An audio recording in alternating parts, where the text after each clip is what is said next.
Баарыңыздарга Аллахтан ыраазычылыгы болсун. Биздин ушул кече жакында гана чыгарган видео кайрылууга Бегайым эженин боору оорусунан жабыркап ушундай кыйын күндө тургандыгы тууралуу кайрылуу жасаганбыз. Бирок ошол кайрылуудан улам канчалаган миңдеген көрүүчүлөр болуп, анын ичинде кол сунуулар болуп, бирок аягы биз каалаган, сиз каалагандай болбостон Аллахтын буйругуна баягы баш ийет экенбиз адамзат.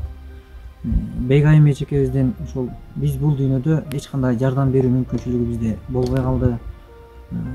Ушул Бегайым эжекебиздин кол сунган бардык мекендештерге ыраазычылык билдиребиз.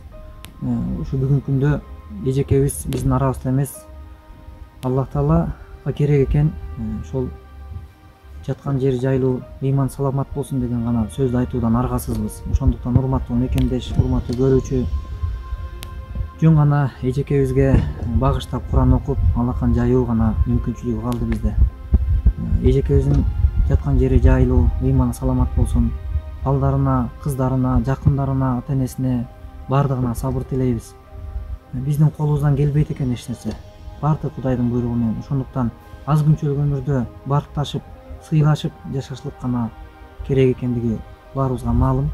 Ошондуктан бардык бир туугандарга амандык, ден соолук тилейбиз. Бар болуңуздар.